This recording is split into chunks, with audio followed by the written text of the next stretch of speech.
En este segmento de Pistas Sonoras vamos a conversar con Gabriela Peña Valle. Ella publicó el año anterior una novela corta que se llama El Diario de la Histeria con la editorial nacional Encino. Y bueno, pero anteriormente ya ha tenido una trayectoria como bailarina, ha sido parte de la compañía independiente de danza AVEN. Eh, ha bailado en el Festival de Coreógrafos, el Festival Nacional de Danza. Bueno, ha tenido una trayectoria como bailarina desde hace varios años. También ejerce como abogada y bueno, también ha participado en talleres de escritura, por ejemplo, con Luis Chávez, a quien hemos tenido también de invitado en este programa. Pero en esta entrevista vamos a concentrarnos más que nada en su faceta como escritora, que debutó el año anterior. Y bueno, le agradecemos muchísimo haber sacado el rato para conversar con nosotros de esta publicación. Con muchísimo gusto, Marta. Para mí es el honor. Bueno, tal vez, Gabriela, lo primero que quería preguntarte es cómo surgen sus inquietudes literarias. Si es algo que viene desde una edad muy temprana o surge más adelante en su vida, como este impulso a escribir, o por qué publicar ahora también. Ok, perfecto. Tres preguntas. ¿Por qué publicar? Impulso de escribir, inquietud. Vamos a ver. em, para mí escribir siempre fue algo que se me dio naturalmente. Ujú. Uno puede escribir muchos años y publicar, o escribir muchos años y no publicar. En el caso mío, desde chiquitilla me gustaba escribir, sobre todo me gustaba escribir poesía, y en la escuela tenían concursos de poesía, de cuento, de canto, y bueno, esa cuestión a mí me encantaba, la disfrutaba mucho, entonces como impulso siempre estuvo al lado. Lo que sucedía es que lo que escribía era mío, ¿verdad? Era muy personal, o no lo quería compartir, o sentía que no era necesario compartirlo, o simplemente no se había dado la oportunidad. Y luego pasaron algunos años, creo que los años donde más me concentré en el tema laboral, profesional, de derecho, donde hubo una especie de, ¿cómo puedo llamarlo? Se detuvo el proceso de escritura. Eh, Orgánicamente no fue algo que yo planifiqué, simplemente sucedió. Y posteriormente, cuando me di cuenta que algo que se me daba natural no estaba sucediendo, fue que hablé con Luis y le dije, bueno, hey, haceme, haceme volver a ese lugar, ayúdame a volver a ese lugar. Y fue muy divertido porque Luis me dice, ¿qué? ¿Quieres publicar un libro? Y le dije, yo no, estás loco, yo no quiero publicar ningún libro, nada más quiero volver a ese lugar a donde yo me sentía muy cómoda hace muchos años. Y por Claro, muchos años me refería unos 10 años. Entonces, en esa libertad, en esa no expectativa, fue que empecé a escribir el diario de la histeria. sí, Esa sería la respuesta a las preguntas. claro, claro. Eh, ¿Y usted creció en un hogar, en una familia donde se incentivara la lectura y la escritura? Porque eso es muy importante, ¿verdad? Mucha gente que escribe, pues comenta que sí existían libros en su casa desde muy temprana edad, otra gente que creció sin libros y llegó por ahí de otras maneras, pero bueno, en su caso concreto, ¿cómo fue un poco cómo surge esa vocación, ¿verdad? Sí, en mi casa sí se incentivaba la lectura. De hecho, yo podría afirmar que yo tuve tres ejes principales en la vida que eran papá, mamá y un tío materno, mi tío Francisco. Fue muy bonito porque papá y mamá entendieron que este tío era importante, que este tío me quería, y que este tío, que era profesor universitario Ujú. de literatura inglesa, em, quería participar en la educación, ¿verdad? Y mis papás lograron entenderlo y eso es muy valioso. porque en realidad, ¿cómo es que se dice? Que para criar un niño se necesita una aldea. Ujú, Entonces mi tío, por ejemplo, lo que hacía era que cada feriado, Día del Niño, o sea, el feriado más comercial, él me regalaba un libro, ujú, siempre. Además tenía esta costumbre lindísima de imprimir las postales ex libris.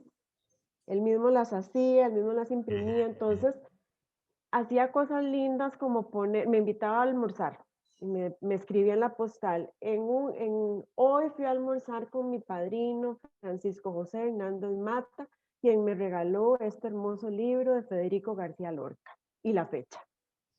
ujú, Entonces, sí me incentivó mucho la lectura, pero no solo eso, mi padrino y mi papá y mi mamá ujú, me incentivaron el amor por otras expresiones artísticas, por la danza.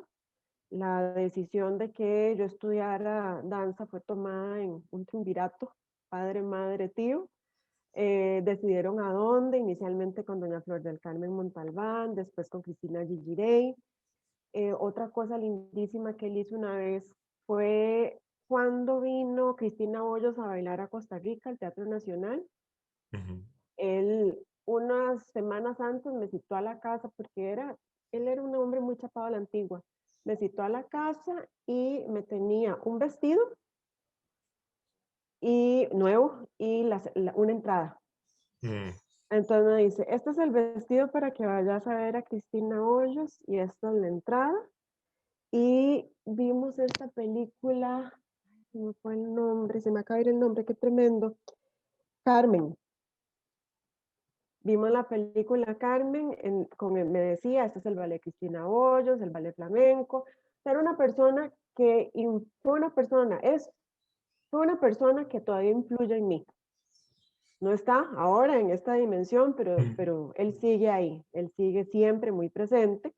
Y yo con esta enorme gratitud a mi papá y a mi mamá me he permitido que la crianza fuera de a tres.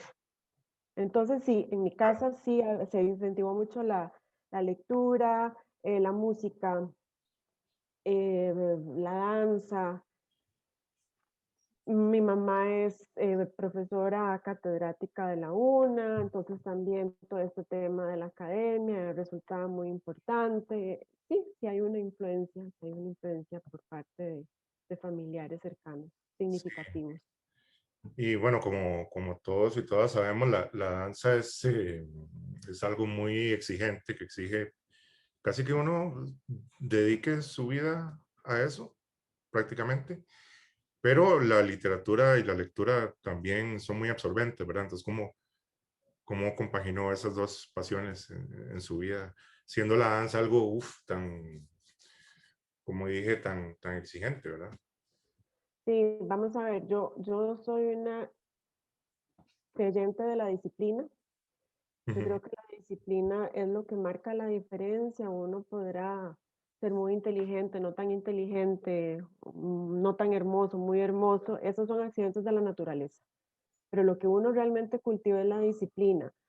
Creo yo que por lo menos a las personas que conozco, la mayoría de la gente que conozco confunde la disciplina con la no creatividad, con la cuadratura mental, y no es cierto. O sea, ujú, para ser creativo, inclusive, hay que tener disciplina, porque en realidad son oficios, ¿verdad? No me gusta hablar de profesionalización, son oficios que uno va trabajando día a día, y como usted bien lo dice, la danza podría ser muy ingrata porque tiene una fecha de caducidad. El cuerpo total. puede ser que llegue un momento en que ya no funcione. Yo Ujú, misma me lo he cuestionado, yo digo, ¿por qué? Porque uno no puede bailar con un cuerpo viejo, porque uno no puede ser un bailarín viejo, una bailarina vieja de cuerpo viejo con las ujú. características de este cuerpo avejentado, Que, pero no la- que está las mal, ha- que ya las hay, ¿no? que O, ya las hay, ya las hay. Sí, por ejemplo, en el ballet de Pina Bausch, el Wuppertal, uno de bailarines que bailaron con ella de hace años, que son ujú, personas grandes y se claro. ven maravillosas con toda esta cosa interna que han generado a través de los años. Entonces, yo aliada a la disciplina, creo que sí se requiere de disciplina. Hay otra cuestión personal y es que yo decidí no tener hijos. Entonces, yo tengo a mi pareja, Adrián, pero yo no tengo hijos. No voy a negar que los hijos significan un una enorme responsabilidad y hay que dedicar muchísimo Ujú, tiempo. ujú, Entonces, en ese sentido, pues no puedo yo decir que esto no haya influido, por supuesto. O sea, yo salgo de trabajar, me voy a entrenar, regreso, puedo leer, no me toca levantar a las 5 de la mañana, alistar a un chiquito y una chiquita para ir a la sí, escuela, no tengo que preparar cena. En ese sentido, pues también la vida como la he configurado me ha permitido hacer estas cosas que usted menciona. Tal vez no como con la intensidad que yo deseara, pero dentro de lo que me ujú, es factible en este momento, hoy por hoy, como puedo, como mejor puedo hacerlo, que es sí, viéndolo justamente como claro. Y un ahora oficio que le da. que al inicio de la entrevista comentábamos un poco el tema también de publicar o publicar o no publicar, o escribir para uno y sus amigos o escribir para un público un poquito más amplio, que bueno, que en Costa Rica ese más amplio sigue siendo muy pequeño. Tampoco sin caer en lugares comunes sobre el género o lo que a veces llama escritura de mujeres, entre comillas. Sí es verdad que generalmente las escritoras muchas veces posponen publicar por diversas razones, ¿verdad? Un poco, ya lo decía usted, obligaciones familiares, obligaciones profesionales, aunque parece que ahora cada vez menos. Ahora ya Ujú. hay mucha escritora debutando muy joven, pero estaría de acuerdo usted con eso, que sí ha sido como una tendencia, ¿no?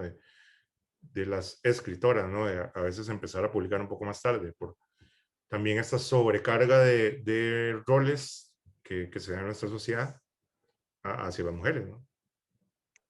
Vamos a ver, yo quisiera plantearlo diferente. Ok. Yo creo que cada persona publica cuando es el tiempo Ujú, de esa persona. Me ujú, parece que es fácil caer a veces uno nota que no es así, no quiero generalizar, pero tengo esta ujú, sensación de que hay una lista de cosas que uno tiene que hacer. De tal edad a tal edad tengo que hacer esto, de tal edad tengo que hacer esto, ujú, y de tal edad, ujú, ¿verdad? Y uno le va poniendo una marca de lo cumplido y va siguiendo al otro escalón. Por lo menos, vamos a ver, como mujer sé que hay una sobrecarga de roles, eso no lo voy a negar, lo sé. En ujú, el caso mío, lo acabo de afirmar, no tengo hijos y eso me ha permitido otro montón de cosas. Entonces, si yo dijera que no es cierto, sería una gran mentirosa. Sí ujú, hay una sobrecarga. Ahora bien, la publicación en mi caso fue muy sorpresiva. En mi caso fue muy sorpresiva porque como yo le he ujú, contado anteriormente, yo fui a volver, yo fui a un taller para volver a aquel lugar que me era común. Y ujú, en ese taller, Luis fue el que me dijo, esto es para publicar. Yo le decía, no, esto no es para publicar. Me decía, sí, sí es para publicar. Y él fue el que me empujó. ujú, Está bien, es otra forma. Em, ¿Quería yo publicar? Bueno, en el momento en que dije que sí, pues sí, no era lo que tenía planificado. ujú, Em, ¿Se puede posponer? Pienso que si hay mujeres que lo posponen, hay mujeres que no lo hacen. Es tan diverso y ahí radica la belleza, justamente en ah, esa diversidad. ujú, El otro día estaba leyendo un artículo de Margot Glantz y ella decía, es que yo publiqué vieja, yo publiqué a los 45, yo tengo 45 años. ujú, Y yo decía, eso es publicar vieja. Mira, yo estoy publicando vieja. Yo nunca me había cuestionado el tema de cuándo es que se hace, porque el tiempo es divertido, uno lo quiere ver lineal. ujú, Entonces uno dice, de aquí a aquí pasa tanto tiempo, pero en realidad, si uno hace el análisis ex post, el tiempo tiene estas lindas y enormes depresiones, donde ese tiempo, aunque sea una hora, es 10 años, o es un tiempo muy profundo, donde suceden muchas cosas. claro. Entonces, creo que tenemos que aprender a verlo más de esta manera y no con este reloj, sobre todo siendo mujer, ¿verdad?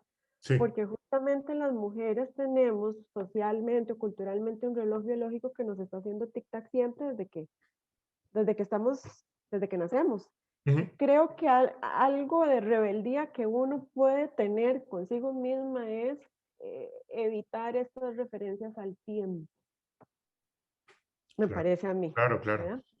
Rebeldías tontas, rebeldías que no son rebeldías, pero yo creo que sí el tema del tiempo, las mujeres y en general los seres humanos, pero las Ujú. mujeres porque es lo que conozco, tenemos que hacer los relojes tipo Dalí, que se deshagan. Claro.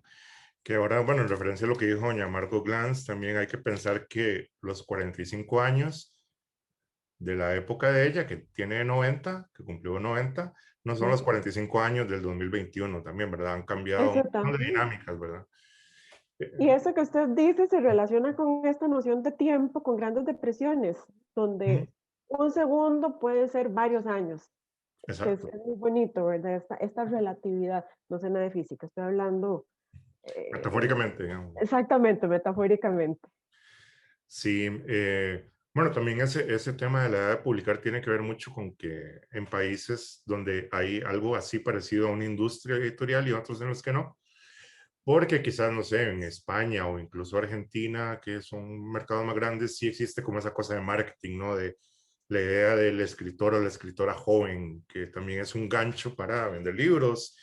Y quizás en mercados más pequeñitos eso no es tan importante realmente como el nuestro. Yo creo que aquí no existe como esa idea de mercadear a un escritor o una escritora como, el nuevo o la nueva ola de escritores, porque nuestro mercadito no da para eso, yo creo, ¿verdad? Es una No da cuestión más para eso, de... Ujú. no da para eso y al mismo tiempo es maravilloso. Sí, le da libertad a uno también. Claro, no hay una marca, no hay una expectativa, no hay un qué Ujú, seguir.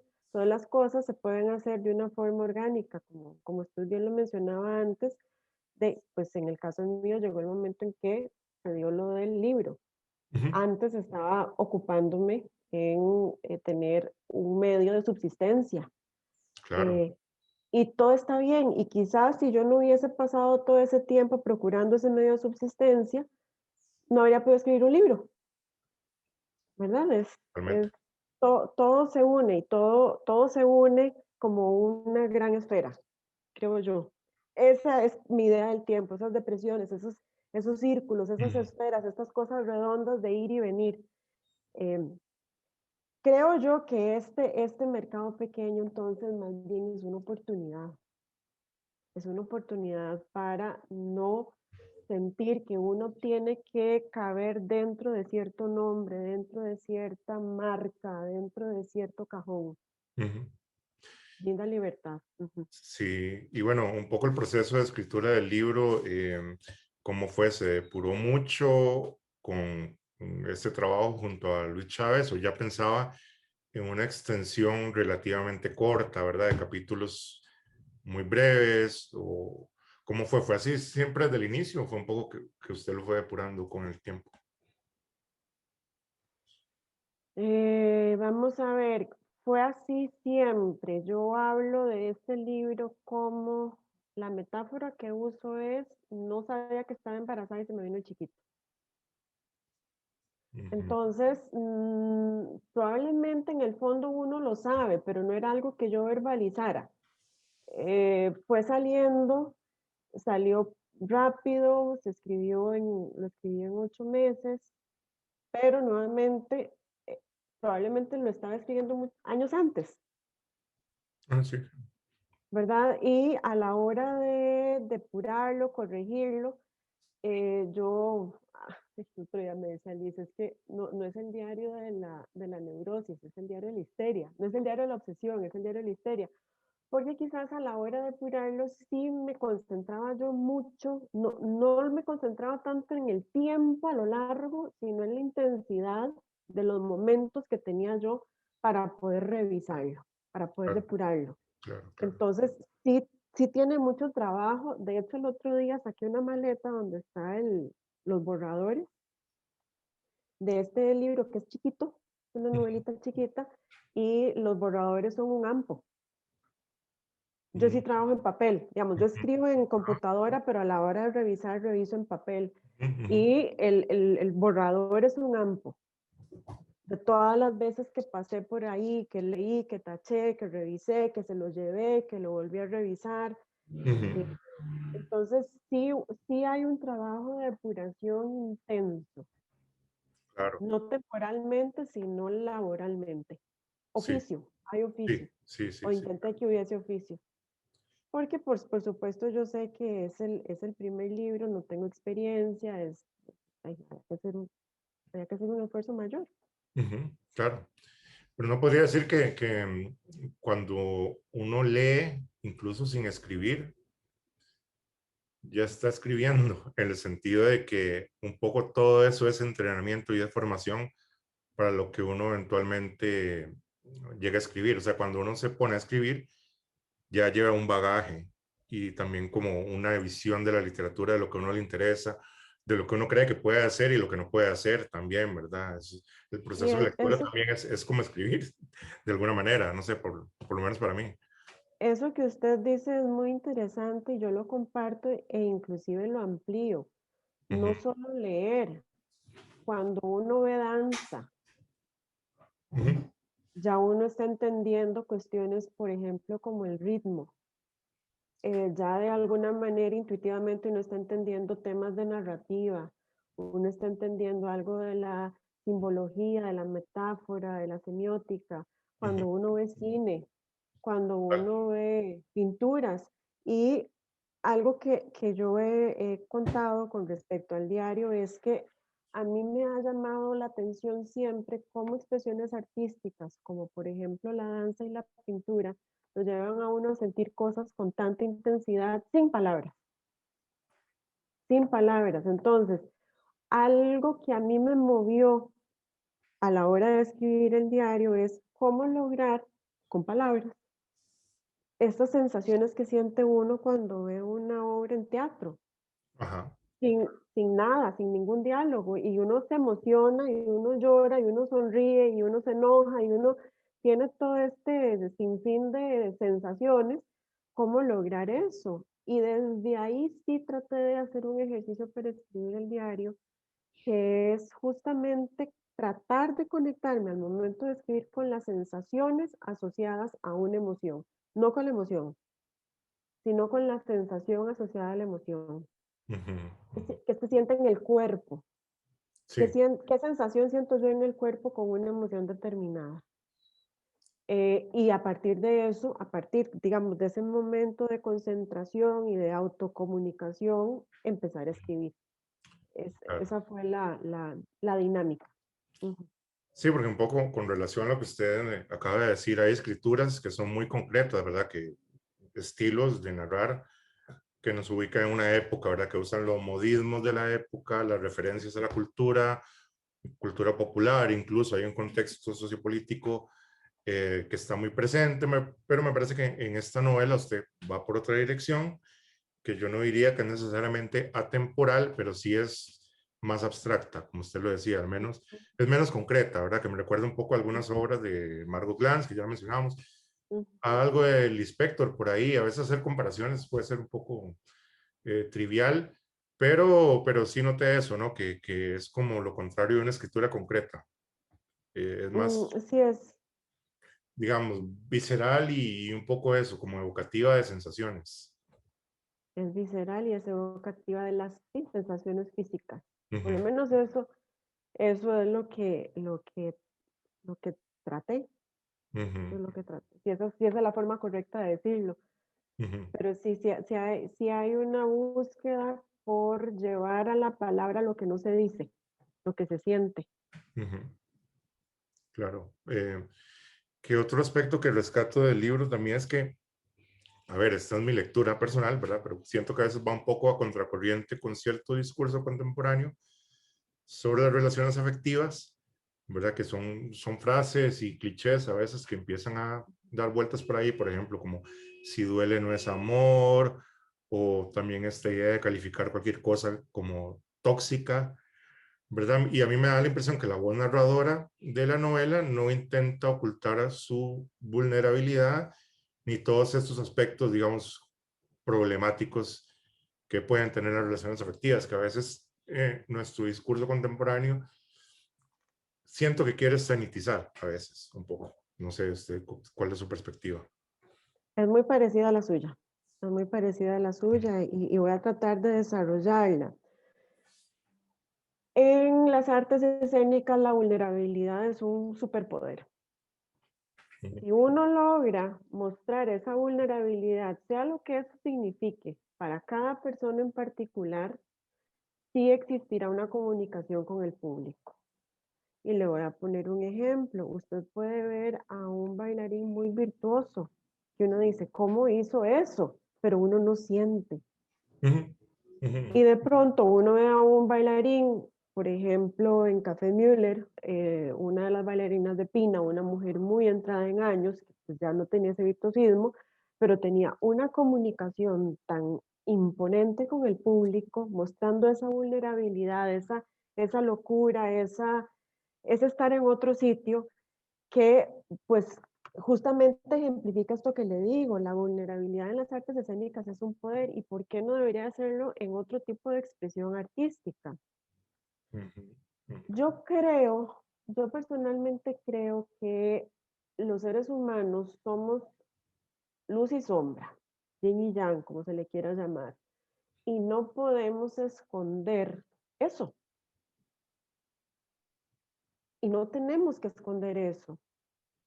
Y si uno está tratando de escribir algo, tratando de crear algo, pues hay que mostrarlo también. O sea, le tocará al derecho determinar, a la ley, si se quiere, determinar cuáles acciones, cuáles conductas por acción o por omisión son delito o no. Pero eso no le toca a la literatura. Claro. ¿Mm? Claro. Y uno escribe de lo que uno conoce, uno escribe de los seres humanos. Y yo no creo que exista todavía el ser humano que no tenga algo que alguien más pueda definir como tóxico. Las relaciones no se pueden sanitizar, si no estaríamos todos viviendo, seríamos hologramas perfectos. O sea, es necesario que exista fricción. Además, sanitizar de acuerdo a quién. Y aquí voy a tomar un concepto del derecho, el derecho penal del enemigo. Giuliani con las Torres Gemelas. Se crea este gran concepto del derecho penal del enemigo. ¿Quién define qué es el enemigo? Y vea qué difícil, porque ahora, ¿quién es el enemigo? Floyd. O el enemigo es el latinoamericano, o el enemigo son estas hordas humanas que están huyendo de países para tratar de buscar una vida mejor. ¿Quién es el enemigo? Entonces, no se puede escribir no puede uno escribir esperando generar personajes moralmente correctos. ¿Qué es lo moral y qué es lo correcto? Si la escritura, la danza, la pintura son pulsiones, ¿cómo voy yo a enfocar la energía que debería estar en esas pulsiones en lo que es moralmente correcto? ¿De acuerdo a quién? ¿De acuerdo a qué? Y además, las relaciones son como son. ¿Por qué las tengo que tapar? ¿Verdad? Sí, claro, claro. yo creo que hay que escribir desde este otro lugar. No es hacer apología del delito, por supuesto, pero hay que escribir desde este otro lugar. Y por ejemplo, bueno, tenemos Margot Glantz con apariciones, Claro. en cine tenemos a Pasolini. Sí, porque la moral del arte no es la moral de la vida necesariamente, digamos. Es un espacio que nos permite también un poco, no sé, experimentar con cosas que incluso no haría uno en su vida personal porque trata de ser un buen ciudadano o ciudadana, pero que en el arte se pueden desbordar, ¿no? Y que eso es Se válido. pueden desbordar, exactamente. Y hay otra cosa interesante, si nosotros caemos en esta idea de sanitizar, pues podríamos también caer de la misma manera como se cayó en la idea de que existen ciertos sentimientos que no son femeninos. La ira También. no puede ser femenina. ¿Por qué? O sea, estaríamos moviéndonos en el péndulo a los extremos. Y la ira puede ser femenina y se puede escribir de la ira femenina y se puede escribir del deseo de golpear, del deseo de esos deseos que están en el fuero interno. Es que inclusive el mismo derecho no puede llegar, la misma ley no puede llegar al fuero interno. Ujú, ujú, La ley recae sobre la conducta. Escribir no es una conducta, sino es un manifiesto, si es ujú, ficción, claro. ¿verdad? Entonces, también hay que tener eso en cuenta, eso muy claro. Y, y bueno, creo que sí pensamos parecido con respecto a ese tema. El mismo término histeria, de como ya todos y todas sabemos, ha sido muy estigmatizado, ¿verdad? Se ha asociado históricamente mucho a las mujeres, incluso desde el siglo XIX, ¿verdad? Con los inicios de la psicología, ¿verdad? Se utilizaba de esa manera. Luego, de alguna forma, el primer psicoanálisis también asocia mucho el término histeria con la mujer. Luego eso se va complejizando un poco, pero bueno, me llama la atención que usted no tuvo reparos en poner histeria en el título de su libro, digamos, siendo un No, término tan de, cargado. Ujú, de hecho, el título fue lo que defendí con más ahínco. Yo le ujú, decía al editor y le cambien lo que tengan que cambiar adentro, que al final no hubo cambios, no hubo modificaciones, ujú, ujú. pero el título no me lo toquen. Necesito que el título no me lo toquen porque histeria proviene, más bien el significado inicial de histeria es útero. Ajá. ¿Qué es el útero? El útero es un sitio donde cabe la vida. ¿Qué es la vida? Lo bueno, lo malo, como diría la película, lo bueno, lo malo y lo feo. Pero es un lugar donde tiene que existir la posibilidad de ser en la complejidad que somos. Ujú, Entonces, sí, histeria proviene de la, o más bien, etimológicamente significa útero, luego se le ha dado una connotación de enfermedad, ahora es un insulto normal, usual, si uno puede hablar de los insultos normalizados, y es justamente lo que se le dice a una mujer que golpea la mesa, ujú, que deja más histérica, está brava, anda con la regla. ujú, Y bueno, soy abogada, yo sé que eso se dice, yo sé ujú, que lo han dicho, ujú. así como otras palabras que se usan para atacar la labor profesional, como si defiende hombres no es feminista, ese tipo de cuestiones. Claro. Pero, ¿por, ¿por qué tendría que tener una mujer miedo de usar digo, no, usted no está diciendo que yo tuviese miedo, ni mucho menos, pero yo Ujú, me lo cuestionaba, ¿por qué yo debería tener reparo en usar la palabra histeria en el título? ¿Por qué tendría reparo en usar la palabra diario en el título? ¿Por qué tendría reparo en darle esta idea de que dentro de la novelita, el librito, lo que se está hablando es sobre el día a día desde esa visceralidad, si se quiere, histérica, uterina, femenina, claro. lo bueno y lo malo? Quien lo quiera leer, que lo lea como quiera leerlo, como algo positivo, como algo negativo. No es el lugar de quien escribe decir esto es bueno, esto es malo, esto es moral, esto es inmoral. Ujú, Se entrega. totalmente. Bueno, ya para ir concluyendo, eh, generalmente no es como de muy buen agüero hablar sobre proyectos de escritura. Siempre es mejor como cuando ya están bien cocinados, por decirlo de alguna forma. Pero bueno, ¿cuál es su perspectiva? ¿Le interesaría seguir publicando? ¿Cómo ha sido esta experiencia hasta el momento de publicar durante una pandemia también, que no se puede presentar el libro presencialmente, no hay ese contacto tan directo con lectores y lectoras, bueno, no hay feria del libro presencial, hay una serie de barreras ahí, pero bueno, no sé si eso, cómo lo ha vivido usted personalmente, como Ok. alguien que está debutando.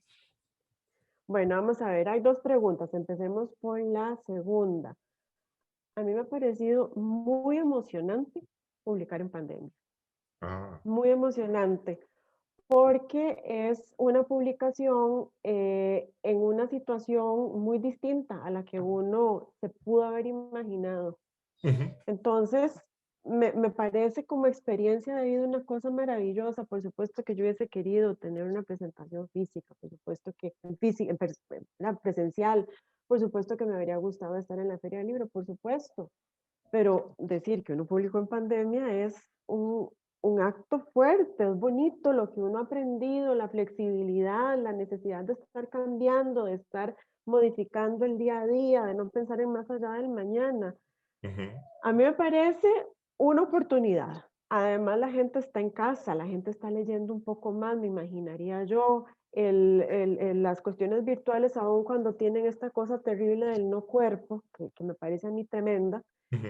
em, llegan a más personas que de otra forma no habrían llegado. Por supuesto que el molote de 15 personas, 20 personas en un lugar es muy lindo, pero en Claro, realidad ¿a cuánta gente se está llegando con estas plataformas? Con la normalización de estas plataformas. Entonces, me parece que haber publicado en pandemia es lo que me tocó y lo agradezco. lo hace más Lo memorable agra- incluso, ¿no? Que, Sí, se lo hace más memorable, lo veo con gratitud y lo veo como una forma también de aprender lo que necesariamente he tenido que aprender en pandemia, que es flexibilizarme.